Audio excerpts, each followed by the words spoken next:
If your team still needs you to lead every meeting, you haven't built a business, you've built a support group. Today on this episode, I'm going to tell you that leadership is actually overrated. We need to build systems, not celebrities.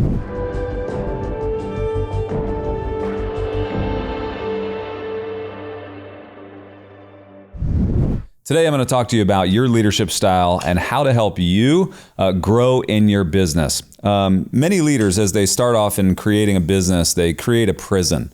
And we're going to talk about that today.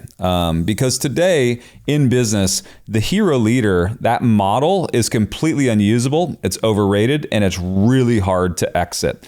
So we're going to talk about how to build a real empire when the founder becomes irrelevant. And I know that that's a very, very difficult transition as you are building your business, as you're creating value. But in the end, you should be working towards irrelevance. And then we're going to talk tactically about how to do this. And I'm going to give you a historical example of how not to do it. And that one is going to shock you. So let's jump into the podcast today. The first thing I want to say is that you're not leading, you're micromanaging if you have to be present in everything you do. And I know this has been a topic that I've spoke about for quite some time now, is that you have to get to a place where you systemize what you do so that your presence isn't completely necessary. Because if not, you are the reason why your business is not scaling. And it's because you're always the solution and you can't be the solution past a certain point. So today, I want you to think about two scenarios. Right now, today, many of you are the engine that drives your business. And you have to get yourself out of the archetype of engine and get into the mindset of I'm the architect. I'm the architect, not the engine. As I began to build my company, I have to pull myself out of being the primary driver. In the beginning, I get it. When you're the first person in the company, you're employee number one. You are driving everything. You're selling everything. You're fulfilling everything. You are the electrician. You are the HVAC provider. You are the dentist. You are the doctor. I get that it's tough because you are the engine, but you have to create a transitional point where you're no longer the engine. You are the architect of that business. Because if you're the engine, the longer you put yourself into that position, the harder it is to remove yourself out of it. So the problem with what I call hero leadership. Hero leadership is something that I'm completely against in business. And I know that it's the easiest path to success, to be an influencer and to put yourself out there. It's the easiest path. It gives all the algorithms of social media align with you creating that kind of hero leadership model where you are the guy, you are the lady, you are the person who is driving it all. But the problem is that it will fail because the founder is usually the fire starter. They're the talent, they're the glue, but then it becomes the bottleneck. It becomes the burnout point. If your business falls apart without you, you've built a fragile system, not a legacy. And this is really important because this is what most founders do. They are the fire starter. They are the thing that is jump-starting this business. But then at the end, it turns against him. It turns against her. It actually becomes the bottleneck. The people that love you for the lift in the beginning begin to hate you after time because they cannot find success, true success with you. So what we have to do is we have to move from just charisma into systems. Systems versus charisma.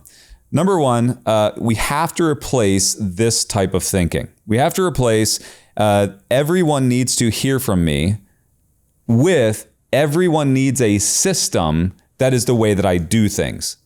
If instead of you constantly being the bottleneck of all check marks in the business, and you can get to a place where you are just creating a system that they know is a system that they can adhere to and find success, now you've created something that is truly scalable. The other thing you have to get away from is I motivate my team with my system governs the team. Usually you think in a founder-based business, I have to be there to motivate them. And I've often said that my core values are honesty, integrity, passion. And the reason I use passion is because what I really want is for people that come into my organization self-motivated. I despise having to be the energy, the driver that drives my people. What I want to do is create the system that they're already excited about working in. And then as they begin to walk down the path of success for themselves, there's self-motivation that then propels inside of the system I've created to align it all to find the success that I want. So we have to replace charisma with systems, right? I have seen this in so many businesses that I've built where I am the founder, but then I have to be the energy as well. And that's the charisma I'm talking about. The one thing that I often say is that in the Empire operating system, that there are really 3 tools that you really should be using to establish the systems. And that is, number 1, your stop-line reports. You have to know your numbers. You have to know on a weekly basis what your performance is, what is driving you. Number 2, you have to know what's called your brick. Your brick is your core KPI, your key performance indicator that is driving the success of your business. And there's one brick, there's one key performance indicator. If you drive it, you will get the success you want. And then lastly, in that, you have to have your win meetings, or the meetings. WIN stands for weekly important numbers. They're the meetings that govern your numbers. So it's the weekly checkpoint that allows you to see the numbers and know if you're on track or off track. I often think through this process. I don't need to know everything that's happening. I need one number to tell me if we're winning. If you feel like you have this question in your head, I wonder what my people are doing. And that is the question that is pervasive in your mind. Like, if you ask your employees, like, what do you do, right? Then you're doing it all wrong. Like, you're doing it 100% wrong. What you should know is the numbers should tell you if the people are being successful. And when you see that success, you don't have to wonder, I wonder what they're doing or what they're up to or what their actual processes are. Because the numbers, the win, right? That brick, it tells you if you're winning. And if you're winning, then you've aligned everybody with purpose in a process to get the production that you need, right? How was that for alliteration? So next, what real leadership looks like. What real leadership looks like. Instead of having this kind of hero leadership model, here are the things that I believe really indicate true leadership. Real leaders remove themselves from operations by design. It's intentional, right? So I would ask this, and I said this in a previous episode, but I would ask it again, is that I think these 3 questions you should be asking yourself are, number 1, what would break if I left for 30 days? And you should ask your team that. If I left for 30 days, what would break? What would be missing? Because then you will clearly know where the bottlenecks are. Number 2, ask your team, what decisions am I currently bottlenecking? What is preventing you from speed and productivity and success? And number 3, what outcomes still depend on me that shouldn't? Now, there are some outcomes that are always going to be dependent on you. And by design, we should be intentionally getting rid of those as we grow our business. You don't want to add more things to your plate. You want to begin to take them down. There's a rule that is called the rule of replacement. And that is, if I can replace myself, then I've done a good job. And if I replace myself and I can put myself into higher or greater use, then I must replace myself. And so that should be the constant litmus test of how well we're leading.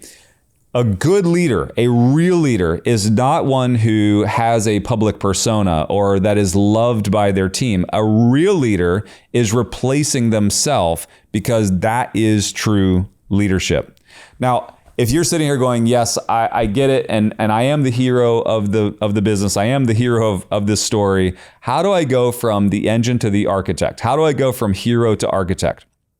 Number 1, in order to do that, you have to build your team, not your personal name. It's not your reputation you should be building. You should be careful about your reputation, but you should be building the team that then operates for you, right? And so the way that you do that, and I've used the Empire operating system, is you literally have to know your numbers. If you don't know your numbers on a weekly basis, then you will constantly dive into areas that don't matter. You'll filter things through your business or through yourself in the business that don't necessarily need your check mark. And when you do that, it's a clear indicator that you don't know your numbers. You don't know what makes you successful. The next step, and here's the challenge I want to give you, right? And then I'm going to give you a historical figure that I think is going to be a little bit shocking, that I'm going to go opposite on what I believe about them. But this is what I want to do, is to challenge you. If you're still the one driving the team, what happens if you leave? What actually happens if you leave? If your team needs your energy to perform, you haven't built a business, you've just built a spotlight. Number one, the challenge that I want you to take. Number one, remove yourself from one reoccurring meeting every week. Remove yourself and find out if they have enough numbers reporting to allow them to do it without you. What's funny is like everything I'm speaking about on the podcast usually comes from questions I get from people who are operating businesses, or it's something that I'm practicing. Today, I have the coffee company, Because Coffee. And we have a bunch of retail stores called the Myth and Legend coffee houses. And today in my win meeting, I said to them, hey guys, I know we do a weekly meeting. I think it's time for me to remove myself out of this meeting. You guys got it. We got our numbers down. You've got a cadence for reporting. I'm going to get to a place where I am just doing this either every other week or once a month, and you guys can report anything you need to me, but I am now officially moving out of this meeting. But it was the process of building it and watching it and making sure it happened. And I was in it for 2 years, right? Like we're just every single week, the cadence of making sure we're meeting, making sure we're measuring the right numbers. But now they're to the place where it's time for me to remove myself. So I'm not telling you something that I'm not doing myself. But number one, remove yourself from one reoccurring meeting per week. Number two, assign the KPI that's most important, your brick, to your actual team. Assign it to them and make them responsible for it and make them report it back to you.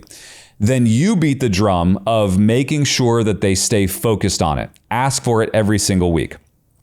And then number three, here's the last piece of the challenge.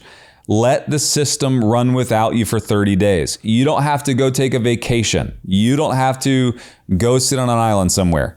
Let the system run without you for 30 days and find out if you've built a system or if you've built a hero-based leadership process that is so dependent on you, that it's so codependent that it can't exist without you. So that's the challenge this week is number one, remove yourself from one reoccurring meeting. Number two, assign the brick or your core KPI to the team. And number three, let the system run without you for 30 days, okay? Let me talk to you about a character, because oftentimes it's the stories that we learn that help us anchor this into who we are. So I'm going to give you kind of the emotional tie to this. And, I'm a huge fan of the Stoics. And one of the Stoics that I love is Marcus Aurelius. But I'm going to go back to the person of Julius Caesar. Now, Julius Caesar is well regarded as one of the greatest leaders of that empire, right? And everything I talk about, I talk so much about the empires of the past, whether it's the Roman Empire or the Napoleonic Empire or the Byzantine Empire. I love studying empires and even the current American Empire. But one of the most well-regarded people is Julius Caesar. And Julius Caesar has been studied probably almost as much as anyone in a historic past when it comes to leadership. And if you literally got out your ChatGPT right now and you said, tell me the greatest aspects of Julius Caesar, you would find some amazing ones. But I'm going to tell you how poor of a leader Julius Caesar was. I'm going to walk you through why I actually resist the leadership style of Julius Caesar. Julius Caesar was charismatic, and being charismatic does not qualify you for a leader. As a matter of fact, if you go to some of the most well-known leaders of modern day, you'll find that they do not possess charisma. Charisma is great for a camera. Charisma is great for a social audience. Charisma is great for a stage. Charisma is great for recruiting. But oftentimes, charisma is egocentric leadership that puts us in a position where we propel our own ideas or our own ideals or our own thoughts above others. And so Julius Caesar was charismatic, and that was a check mark against him. Because what happens in charisma is you typically rise faster than the rest, but you don't have the right foundation, the right character, the right training, the right time in to then qualify you for the leadership that you gain by the charisma pushing you forward. And that's what happened to Julius Caesar. His charisma propelled him into a position of leadership before his character could support that leadership. He was loved by his troops, but hated by the system. Julius Caesar, when it came to the actual battlefield, was loved. He was loved, but when you went back into the system of the empire, he was hated. He was despised. And that is a big thing, is that when some of your staff loves you and some of your staff despises you, you're doing leadership wrong. Typically what's happening is we built a system that caters to one side of the brain or the other. It's oftentimes the creatives versus the operators, or it's the analytical versus the creative. And you cannot be loved by one and hated by the other, because if you do that, if you have that type of leadership, it's going to play against you. And that's what happened to him. He had the young warriors were the ones that were in love with Julius Caesar because of his charisma, because of his ability to fight, because of who he was, because of him being able to rally the troops. But the system hated him, right?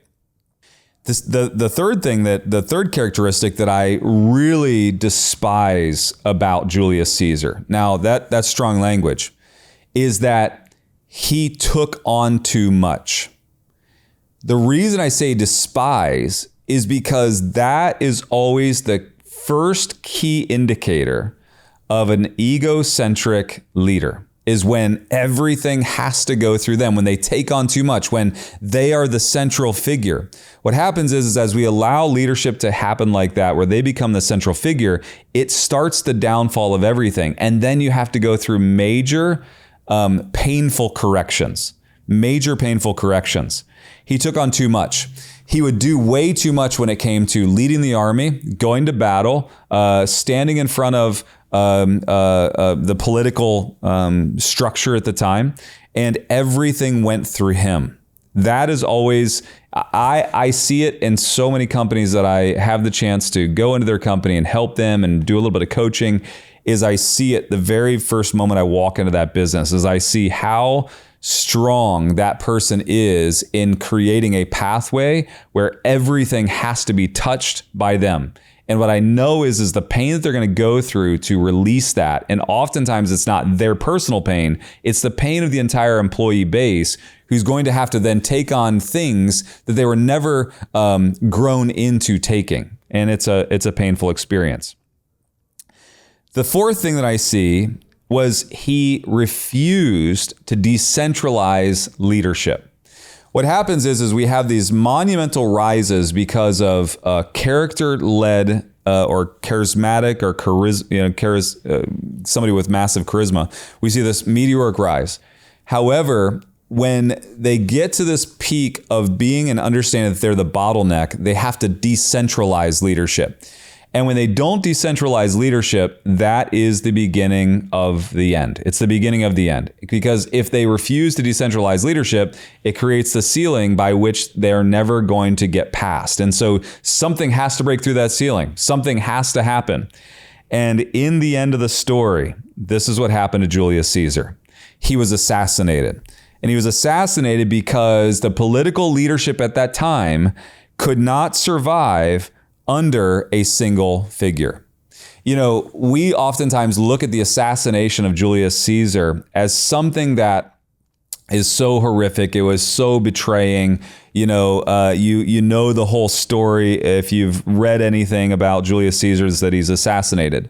What you don't realize is that he was the single source of failure for the empire. And all of the political structures at that time could not figure out how to get past him. And when he became the ceiling, they essentially employed someone to take him out, because what they realized was the entire fate of the empire was essentially being diminished by this person of charisma, but without character. What they love about you in the beginning, and if you hear nothing else in this podcast, I want you to hear this, because this is the meat of the entire message of the podcast right here. What they love about you in the beginning, they will despise and turn on you in the end. It's your charisma that will recruit them. It's your passion that will drive them. It's your vision that will propel them. And because of that, you will then take on this role of the hero leader. And when you cross this boundary where then you become the bottleneck, you will become the person that they despise, the person that they know that they're ceilinged out because of you. So the thing that you think is so great in the beginning, if you cannot overcome that, will be the thing that destroys you in the end. It's the story of Julius Caesar. And, as I love history, but and I'm not a fan of Julius Caesar because Julius Caesar became the bottleneck of the empire. Julius Caesar became a hero to his own story. Julius Caesar was the ceiling. And while I could never, commend or never recommend, obviously somebody getting assassinated for this, it's like, I understand it. And by the way, if you're the bottleneck of your organization, you may not be physically getting assassinated today, but in the lowest level of your organization, your employees are assassinating you every single day. Maybe not physically, but they're assassinating your character. They're assassinating your leadership style. They're assassinating your choices. They're literally taking you on. And they may not be vocal about it, but they are in their mind. Because once you become the hero of that story, you become the meteoric rise and ultimately the meteoric fall. Leadership is overrated. That's what I started with the podcast with today. Leadership is overrated. We need to be building systems for growth and scale, not celebrities. If you want to succeed, take away the celebrity status, roll up your sleeve, build some systems that people can follow on, and they will love you for life. They will love you for life. I will tell you that I've done this right and I've done this wrong.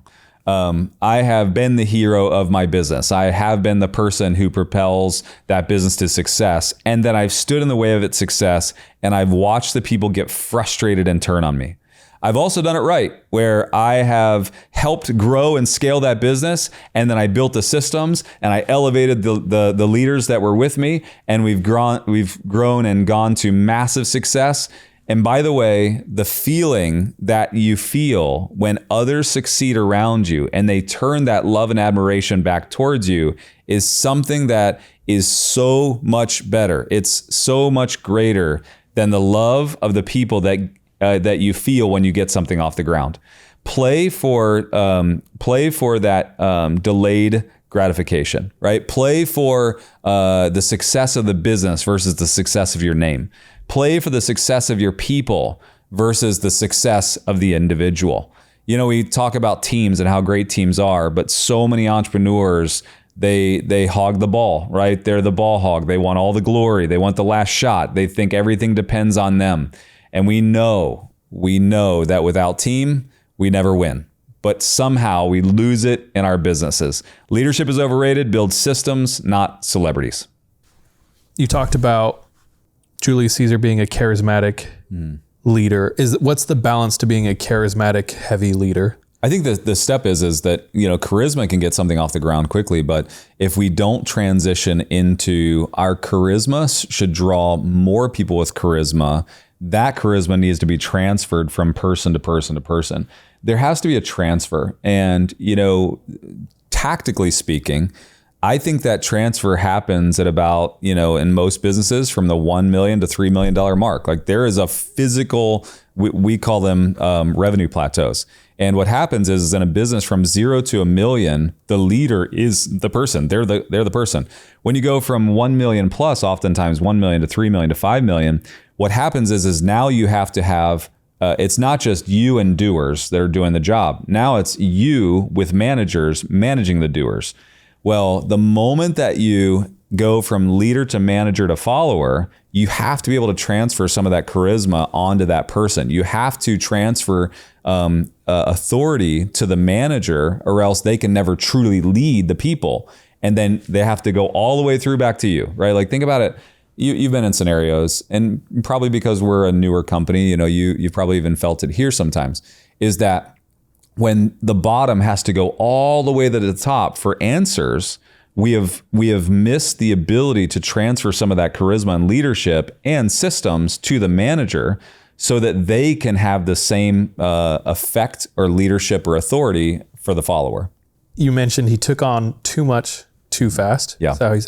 So could you talk on the balance between in business, we want to push for more, we want to take on more. Yeah. But there's a tipping point, obviously. Like, do you have thoughts on that? Most people are unaware of when they've taken on too much. especially entrepreneurs, because the success of the business is typically on them. So you have to have people that are honest around you. You have to be able to say, what am I doing that I could be giving up? What am I still holding that I shouldn't possess? It's a conversation that has to happen when you go from leader to manager to follower. If it's still just leader to follower or manager to follower, and there's just, it's a very flat organization, it's not quite as important. But the moment you start putting tiers of leadership in, you have to relinquish the doing of the job for the managing of the job. We've all seen it in probably the scenario that it plays out so prevalent in is when a salesperson now elevates into sales manager, where he has to or she has to physically stop selling and start managing the salesperson. That's where I see it most prevalent, because typically that's the organizational structure that grows the fastest. But it happens in every area. I mean, think about it, in production. It's like at some point you have to stop running the camera and start managing the person that runs the camera. In marketing, it's you have to stop writing the ad copy and start managing the person that's writing the ad copy. And we have to do that at all levels of the business, because if not, it bottlenecks everything and it clogs the entire system up. So at the same time, you do want to push for more, but you have to have honest people around you to tell you when that's become too much. You push for as much as you can. I mean, in the end, what we all want is massive productivity out of every employee. So you want people to push to take things on. But you have to have a group of honest people around you to say, like, you shouldn't be doing that. That's not something that is the best use of your time. One thing that's missing in most organizations is this word, and the word is candor. It's open and honesty in conversation. We have too much of a political structure inside of our businesses and inside of our meetings, where we're cautious with what we say. We don't want to throw somebody under the bus. We don't want to oppose leadership. And so we're playing this like weird, delicate balance of like, what do I say and when do I say it and how do I say it? What organizations need is enough trust to have candor at the table, because candor is when I can speak freely and be given enough latitude that if I offend someone, they know my intention is to make the business better, not make myself better.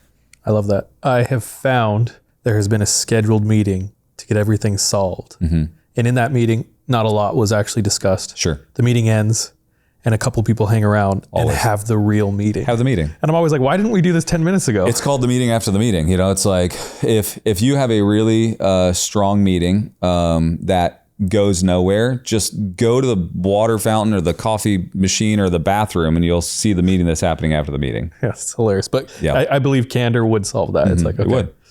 I love that. Last question. In the instance from Julius Caesar, assassination seemed to be the solution. Yeah. So I think in this scenario, decentralizing leadership kind of equals assassination. Yeah. So what does that tend to look like in a business? Like, what does that actually look like? And in a real world, I was kind of in jest talking about assassination, but because I want the business owner to feel what's really happening at the lowest level. Like they're so frustrated that because it's not decentralized, where it's all, amalgamated into one central source that everything has to go through. What happens is they get frustrated, and the outcry of frustration is typically talk, right? It's communication. Most of us don't get so mad that we just go sit in quietness, right? Like most of us get so mad we speak. It's like it's the emotional output that we all are used to when we get angry or frustrated. And so then if you don't have a source to go to for frustration, it typically just happens, without control.